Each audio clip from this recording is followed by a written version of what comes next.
Hi, my name's Craig Osborne. I'm a chiropractor and I'd like to present to you the start of a series talking about sleep secrets. Now, sleeping is not a secret to anyone. However, many of you who are watching this will be struggling with how to get a good quality night's sleep and might be wondering what can you do to change that. As simple as it might sound, there are many things to consider, and so rather than trying to do one video that encompasses all of these things, I've split this into a number of categories, which I'll mention in just a moment, so that you can decide which part of it is most useful to you and not get bogged down in the middle of a longer video trying to figure out where that piece might be. Now, before I do that, you might be wondering, well, why am I the right person to give you this advice? I'm a chiropractor. I've been in the practice for 20 years now.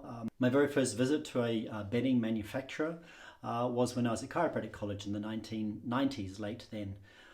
Then when I was in Sydney, I was involved with a chiropractor who had a business where we could on-sell mattresses through our practices. So I learned a lot more about the beds and what makes them up and how that works. And in the last 2 years, I've gone on a business-orientated tour to around 16 or 17 Chinese cities with King Coil Mattress Company, a big company that's had a long association with chiropractic. And during one of those visits, we also visited their main production facility in Shanghai and also talked about some of the assessment techniques that they've developed for their customers to ensure that the customers that are buying these beds, and they're not cheap, are getting the best type of mattress to suit their posture and requirements. So as you can tell, it's not what I do every day, but I have a good grip to it.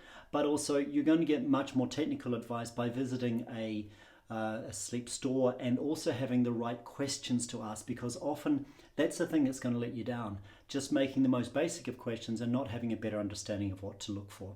So in that regard, the next video, I'm going to talk about what sleep actually is, what it does for you, how important it is, and what sort of physiological changes go through your body during that time that you're sleeping and how they benefit you for doing so. And then I'm going to talk about the environment that you're sleeping in. So what's your bedroom like, and what are some simple things that you can do to ensure that you are set for the best night's sleep you can go for. The big question is, what sleep posture should you have? Now, this video could be rather interesting because I'm going to reveal a few things that you might be surprised about. In processing and getting this video together, I've actually seen some other videos people have put together, one of which 2 million Germans have seen, and the advice was completely wrong. So there's a lot of information out there that really isn't right. The next step is going to be a challenge for a lot of you. What pillow should you be using? And I suspect some of you have gone through hundreds of them. Now, this pillow is what I use, and you can't hear it, but would normally have water in it. So maybe a water-based pillow is the thing for you. Beyond that, we're going to get into the spring units.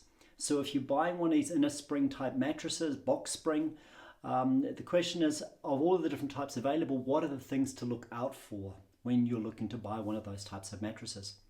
On top of that, some of you might be choosing rather a mattress with some sort of foam in it, whether that happens to be a memory foam, man-made, or whether it's latex. Now, I've got some cool things to show you when we got onto that and to help you make a decision about what to look for and what to ask for, because these are also in most mattresses, no matter what sort, and knowing what they do for you is important to make sure you spend your money wisely. Now, of course, you always want a bed to be comfortable, so we're going to spend also one of the videos looking at the so-called comfort layers, the stuff on the top, the stuff that makes it nice and squishy and comfortable and helps you sleep better, because what you choose there plays also a role in how relaxed you sleep and how little you roll over.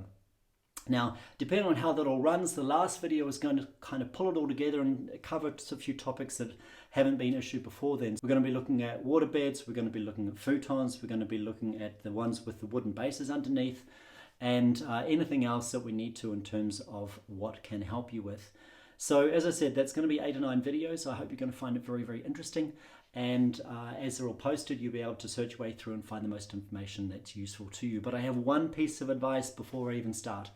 And that is, if you're looking to buy a mattress, one of the biggest questions is you need to consider the price. Because I know when I bought my mattress almost 20 years ago, it was a $4,000 mattress back then. And I have no idea what it might cost now. I think I'll be quite scared. But the thing is, it is still going strong so many years later.